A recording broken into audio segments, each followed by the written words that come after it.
Hello, and welcome to today's Bright Talk webinar, Maximizing Your 10G, 40G install base while preparing for a 100G future, presented by Iain Kenney, Senior Director and Head of Product Management. Take it away, Iain. Thanks, Savina. Thanks for the introduction, and thank you to everyone who's joined today. This webinar of this very mouthful long title, Maximizing Your 1040 gig observability while preparing for a 100 gig future. Definitely a lot to talk about and a lot of ideas. And if you've got any questions, please type them in. We believe there should be a Q&A box on your screen. So if there's something that's on your mind, please feel free to enter it. Okay, just a quick though introduction to what cPacket actually does.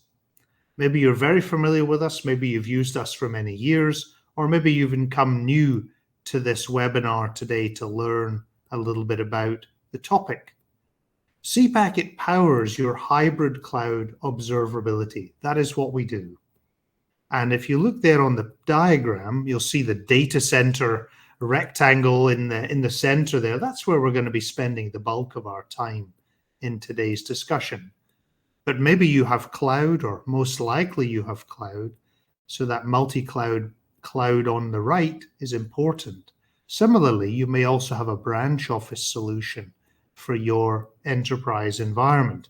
And once again, we have solutions to help you bring all of those data points together to feed either you, if you're IT operations, or your team, to give them the full picture of what is happening in your infrastructure. Quick snapshot of our values and what we're trying to deliver.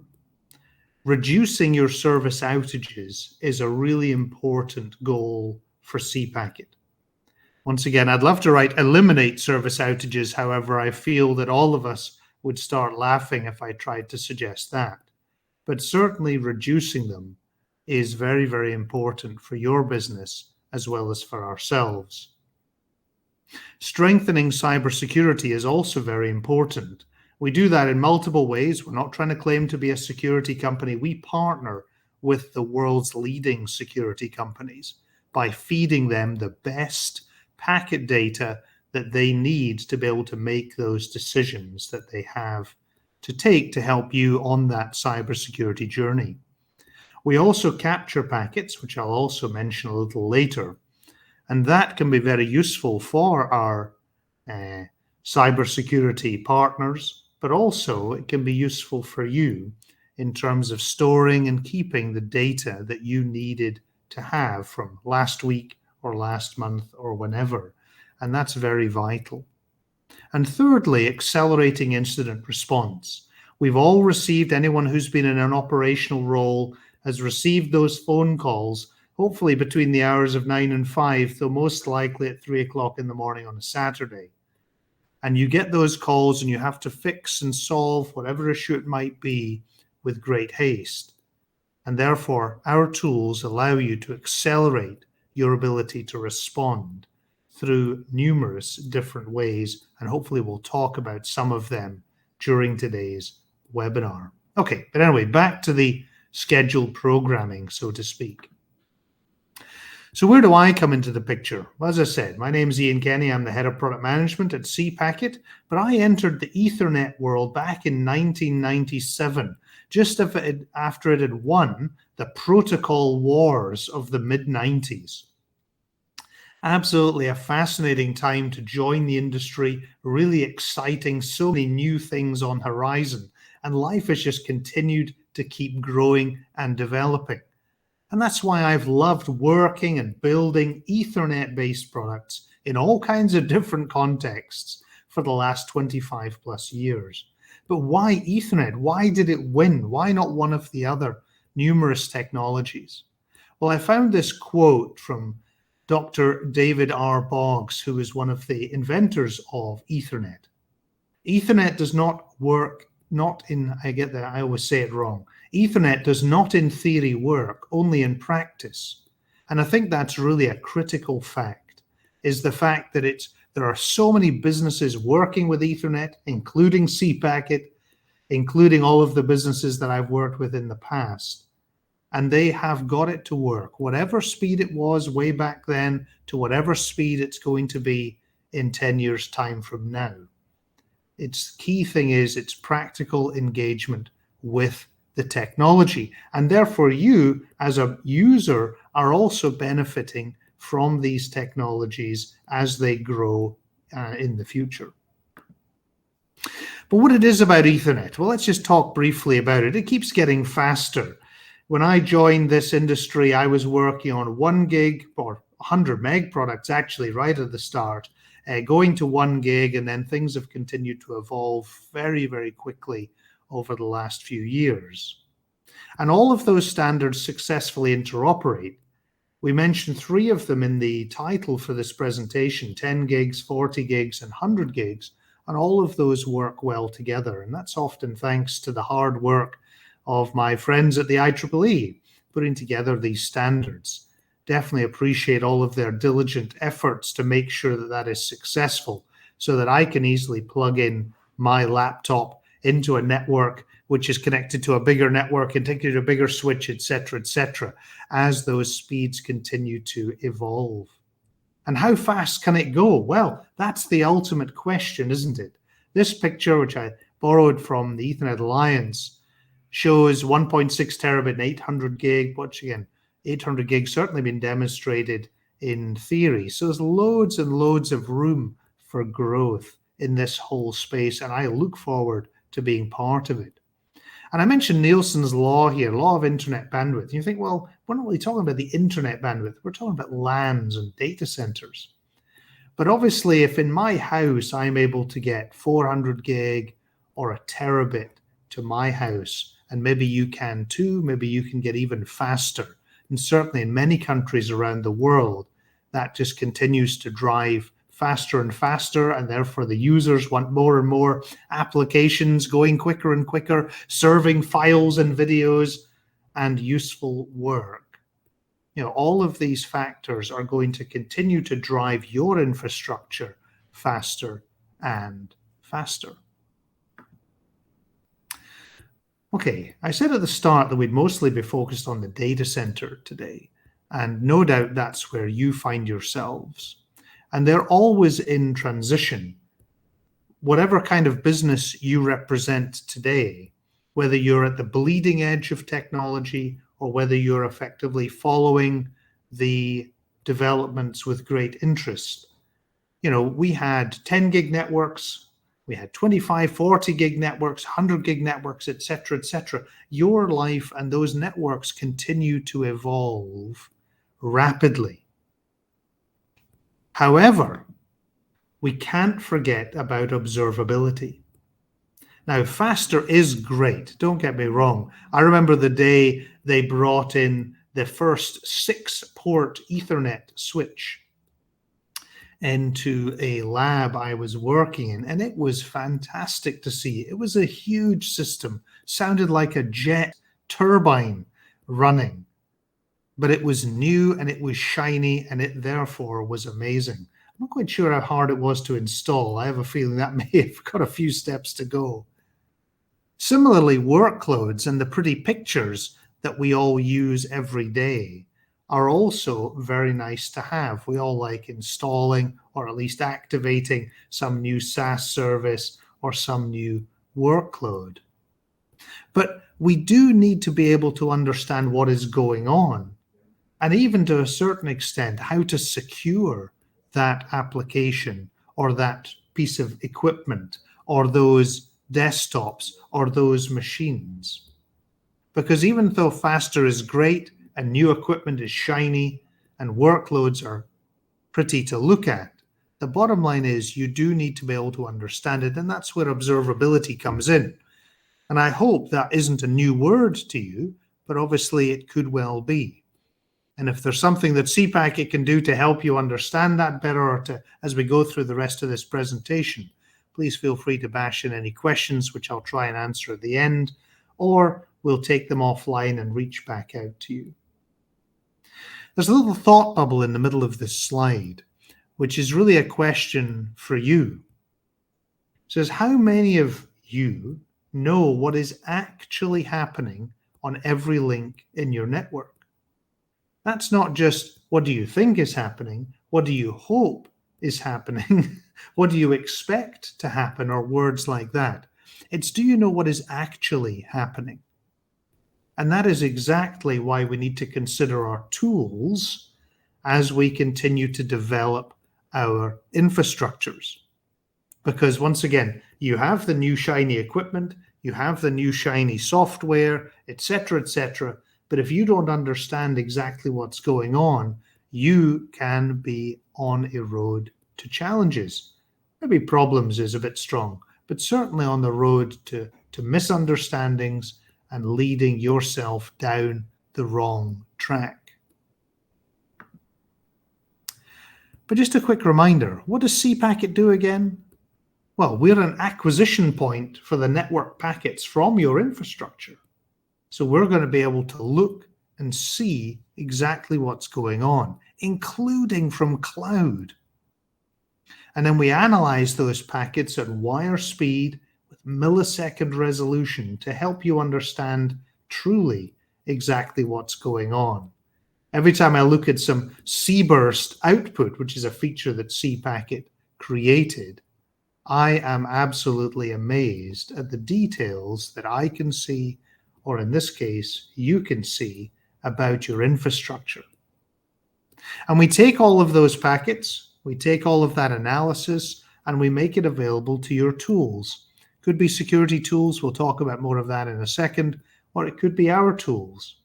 The point being is that you get to understand even more about your infrastructure. Okay, so let's talk about those tools. Tools are amazing and vitally important. I work with a lot of customers. In fact, most recently, the customers that I've been talking to are on average using 4 tools in their network, not just 1, 4. And they were particularly in cloud environments. So for on-prem networks, it's significantly higher again, due to the way that networks have evolved and changed over time. And I'm sure if you're in those roles, you're able to attest to that. But what do? They perform numerous functions. Network monitoring, the kind of classic use case. They can analyze financial trade data if you're in that particular vertical. Security functions, as I said, cPacket partners with the world's best security companies, and we're able to feed them all of the data that they need to give you the outputs that you want to be able to understand. And fourthly, in my very short, incomplete list, is packet capture. It's just another way, another tool that you can use to be able to go back and look at those networks, look at that data to understand what happened and when, to be able to then replay or to at least look at everyone's favorite PCAP. However, these tools, how amazing they might be and however useful they might be, they don't always get updated as quickly as your servers and switches and certainly than your laptop.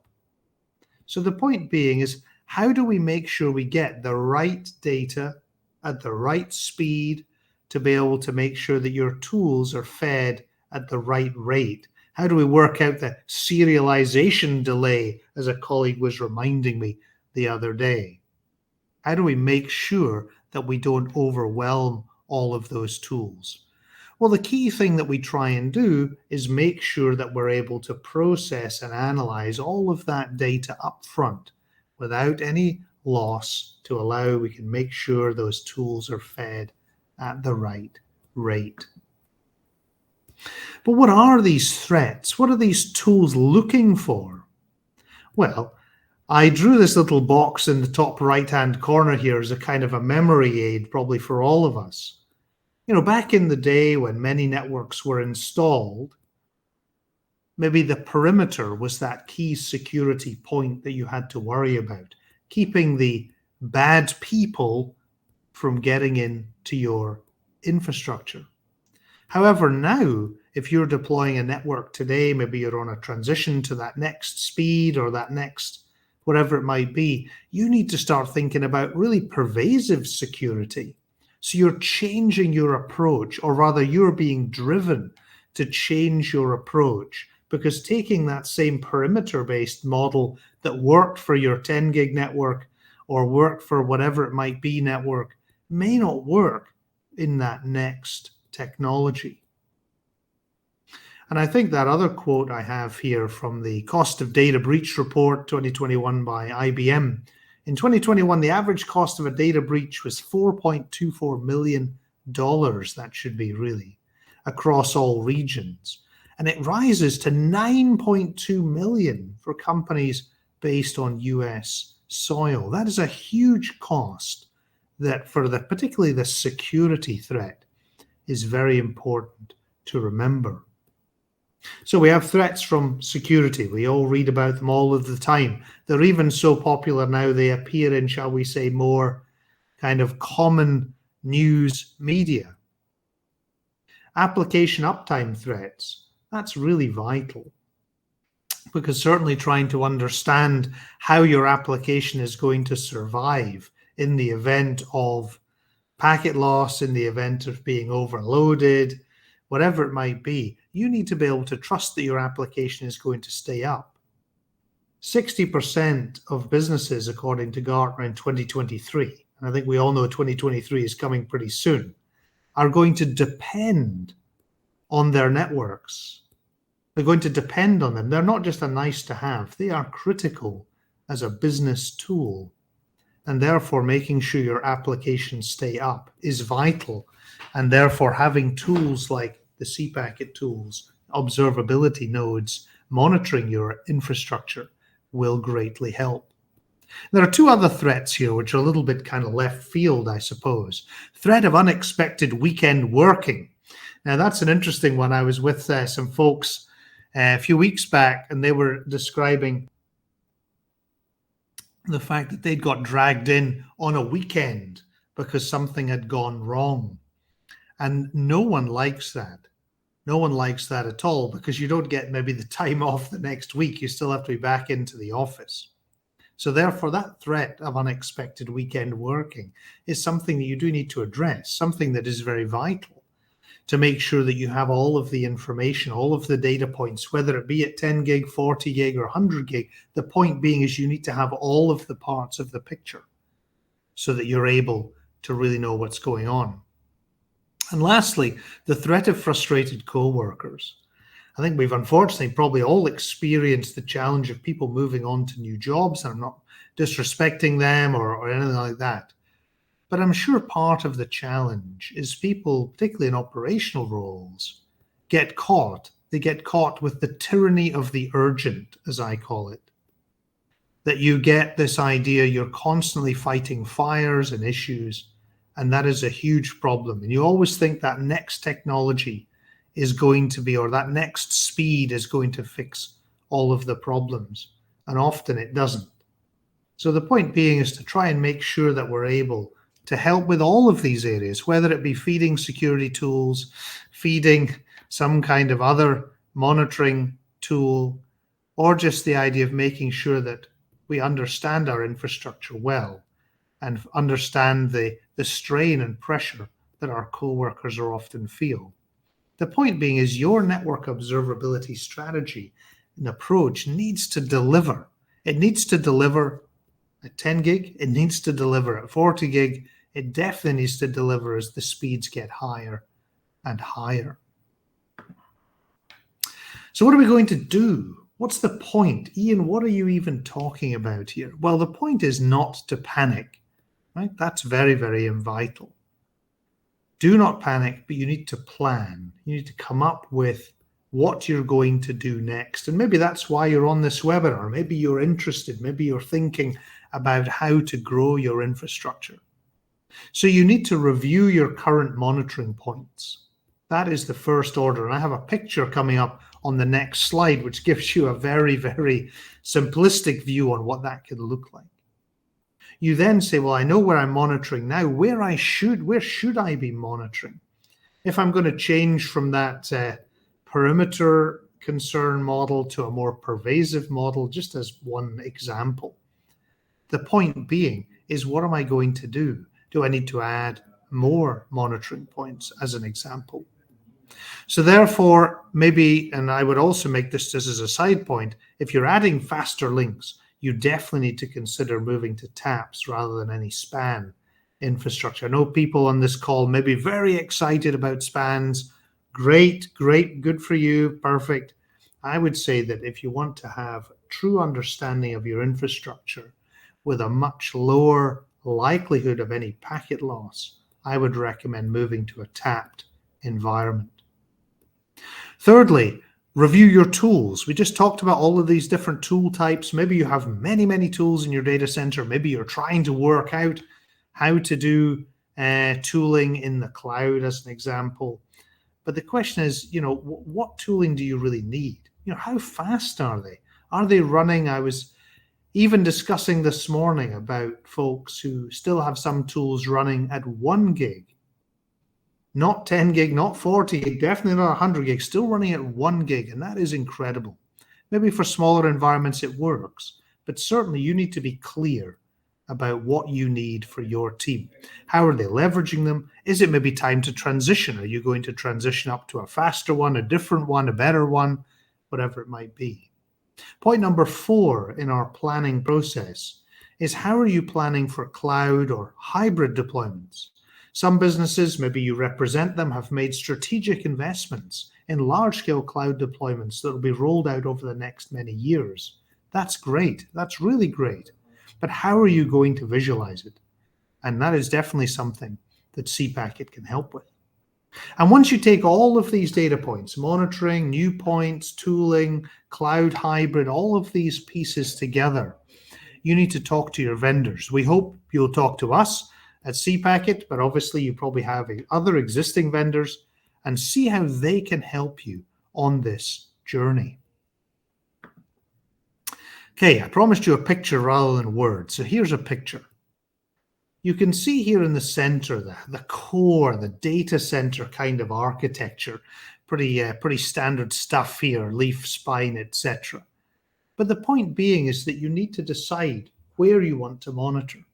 That's very important. Where are you going to put your observability nodes? Maybe it could be closer to the core, maybe it's much more distributed at the edge, or it could be in both places. It really depends on what you're trying to achieve.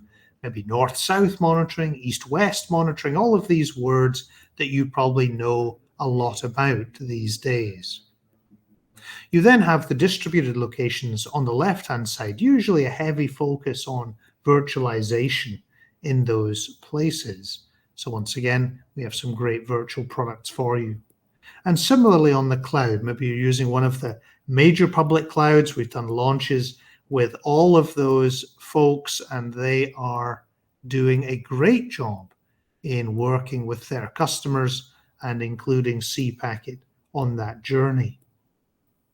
And then all stuck together with cClear or cClear-V at the top, allowing you to bring together all of these devices into a single pane of glass, a true single pane of glass, so that you can, in that kind of weird outline stick person in the top right-hand corner there, you can get your metadata, your PCAPs, because everyone loves PCAPs, and things like NetFlow might still exist in your infrastructure, something like that. Depends what you're trying to do. But we can help you with this entire infrastructure, all the way from 10 gig to 100 gig and beyond. The point being is we're able to keep you moving and keep you understanding what is happening. Okay, so how can cPacket help you then? We take that picture. Well, we can handle your on-prem infrastructure with these observability nodes I keep mentioning. We can also handle your cloud infrastructure, and that is really key. And if anyone tells you that, well, you don't need to monitor your cloud because it's always going to be there, I think you can speak to many cloud application vendors who have struggled when those clouds have gone down or been misconfigured or lost regions or whatever it might be. You do need to be prepared to understand what's happening in your cloud, because you probably have an extremely good idea what's happening in your data center at certain speeds or certain timescales, I suppose. But as you grow not only that infrastructure to faster, but also grow into other clouds. I think that's vital. And then that unifying picture at the top is also key. It's key if you're looking at security tool vendors. Once again, we work with the best, and point is trying to make sure that's done right and well, so that ultimately your tools receive the right packets at the right time, giving you confidence that you're going to have a true visibility solution. So let's try and draw this together, and then we'll jump into some questions. Your network is critical to your business. I mentioned some time back about this Gartner report I remember reading, which said that by 2023, 60% of businesses will describe their network as critical to their survival. And that is really, really important. I wouldn't think you're going to be taking any time out of your day if you don't believe your network is critical to listen to somebody like me or other vendors talk about these subjects. You know that there's a problem. You know that there are gaps, and that you know your network is vital. And maybe there's a certain element of beads of sweat on your forehead, even thinking about it. But obviously you have that other side of it. Everything costs money. You've made investments right now or historically that you're still trying to get that return from. And as I say, 10 gig might be older, but it is still useful for many applications. 40 gig, also older, but also useful for many applications, etc., as you go through your infrastructure. The infrastructure has evolved, but that doesn't mean that the rest of it just goes in the bin. So therefore, with all of these things continuing to move forward, looking at the life cycle of your infrastructure, the idea of getting those returns, maybe making sure that the security approach or the monitoring approach is relevant for 2022, 2023 and beyond. The bottom line is you need to understand where those threats are. Could be security. That's always the one people like to talk about because they're the most prevalent and the most kind of threatening in one sense. But the bottom line is that they are accelerating. They're happening more and more, and therefore you need to be prepared. Hybrid is also the new normal. And if you're saying, well, no one in my organization is using cloud because I didn't allow them, well, that's all well and fine. And maybe you didn't, and maybe you are in a highly controlled environment where that's possible. But I feel that for most enterprise businesses, there's going to be an AWS account out there somewhere, or a Google Cloud account, or whatever it might be. And that's called shadow IT, or certainly was a few years ago when I was looking more into that. And therefore, because the hybrid is the new normal, you need to be able to control it, you need to be able to visualize it, you need to be able to truly understand what's going on in all of your links, as I said a few minutes ago. So lastly, summary.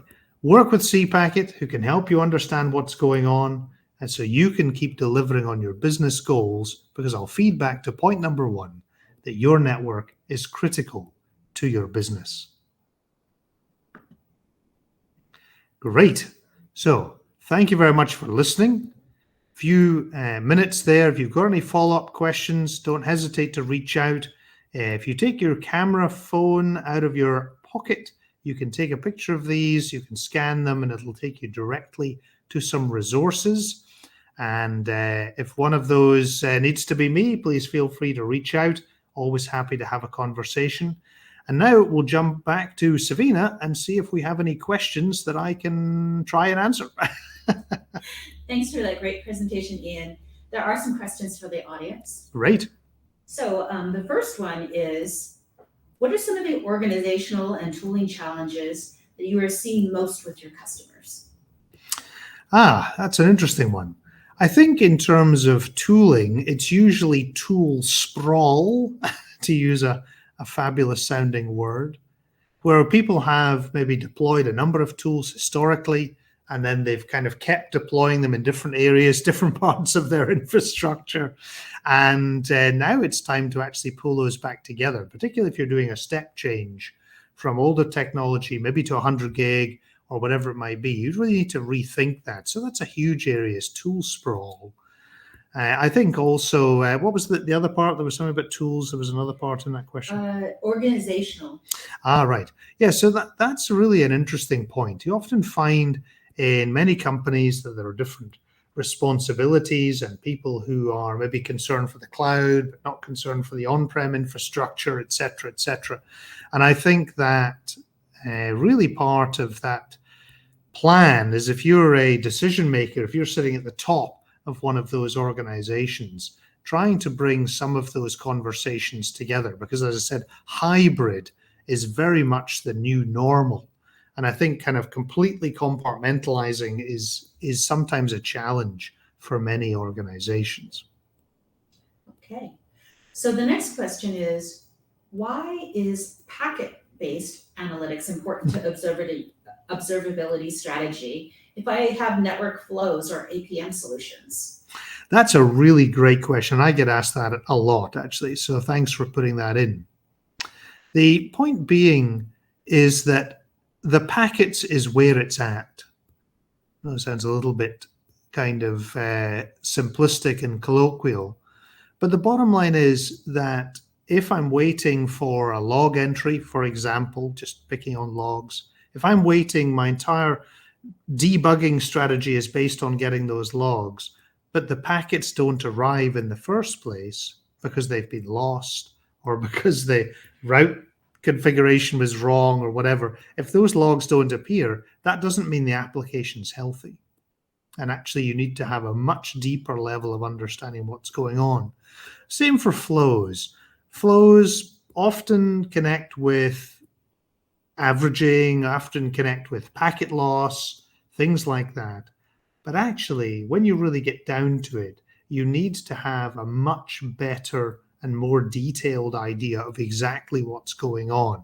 Now, not all packet systems are created equal, but certainly speaking for cPacket is that we will get you those packets to your infrastructure and be able to understand exactly what's going on. So it's not every tool kind of has its place for its unique things, and apps do need to have log entries to maybe understand how the app's working, but moving data through maybe a very complex environment, possibly on a global basis, possibly spanning on-prem cloud infrastructures, you've got to understand how that packet is flowing through the system and working with a lossless system so that you make sure you always see where that packet was dropped is very, very critical indeed.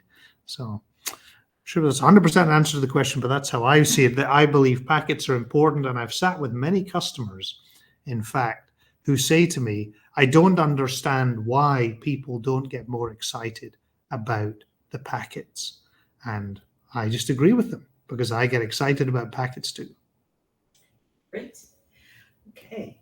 How does this solution scale as the amount of traffic on my network increases?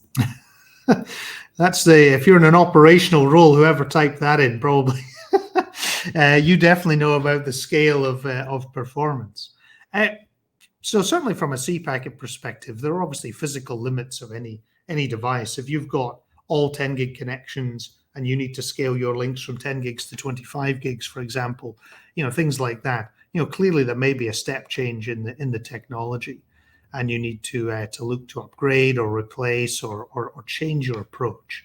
So for me, the ability to scale is vital. We have a lot of customers today who are running slightly older technology because they purchased it from cPacket some years back, and they've just deployed newer technology, and they're gluing all of that together using our cClear, our visualization platform, whatever you might want to call it.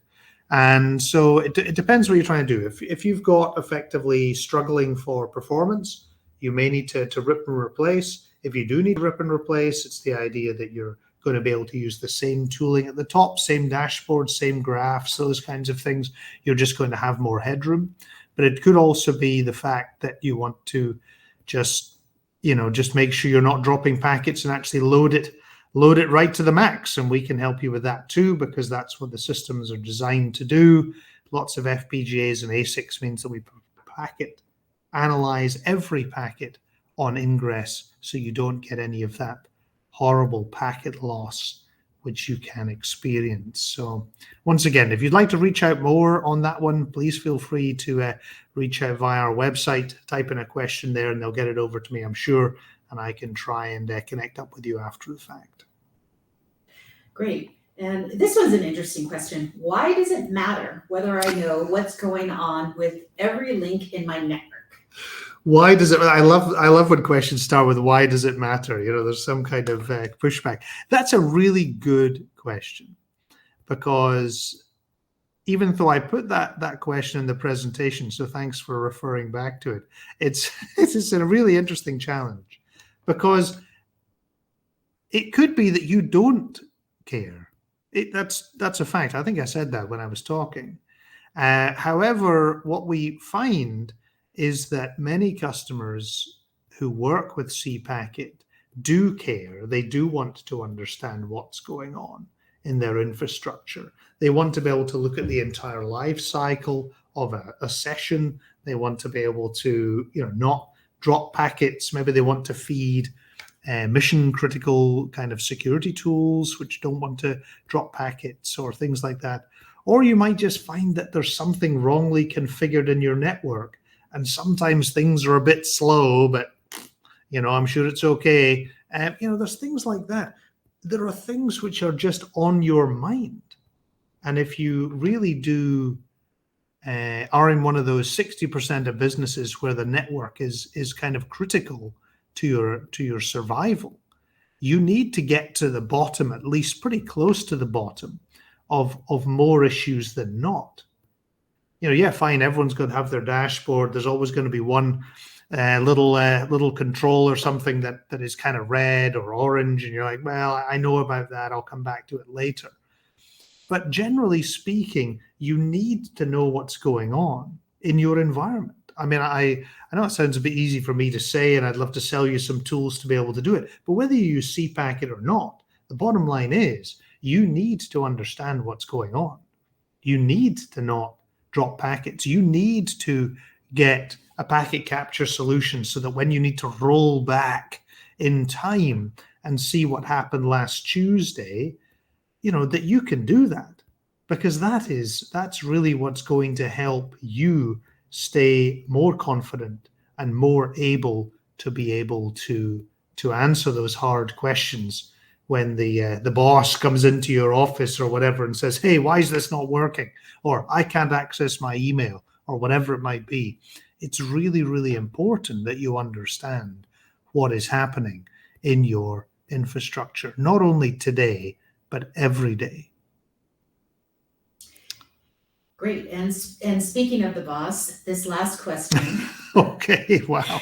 These tools sound great, but I'm not sure about my budget. What can I say to my management team?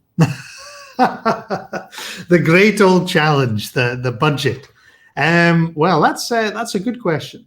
I suppose for me, it comes back to a lot of the things I've just been saying, because it's effectively what's really the critical thing for the organization.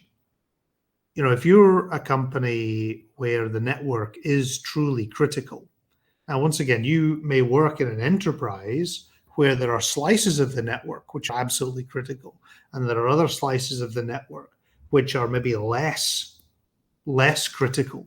So if you work in the more critical side of the business, or certainly aspirationally that's where you want to be, then I would definitely focus on the fact that, having packet loss or being not able to feed tools, is going to lead to gaps, is going to lead to their bosses, because everyone has a boss somewhere.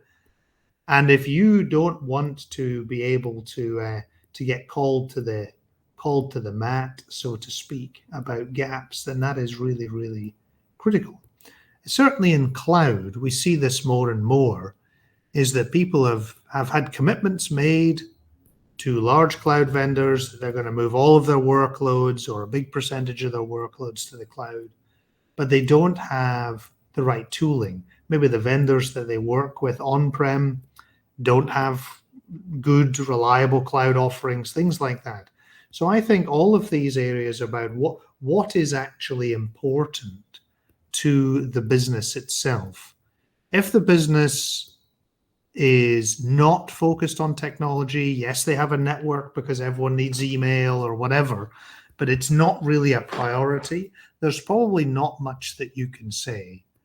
However, for businesses that do understand that their network is critical and they're not investing today, then it's trying to work maybe with one of our folks or whatever to understand a kind of an ROI or understand really what the costs would be, et cetera, to try and get that visibility maybe in new places. Maybe it's cloud, I picked on that, but it could be in a new part of the infrastructure where you want to make sure you have that visibility for your environment. Maybe I'm waffling a little bit on this one, Savina, but for me, it's really around if you're part of that 60% where the network is critical, work that out first. That's the question. Are you in that 60%? If you are, great.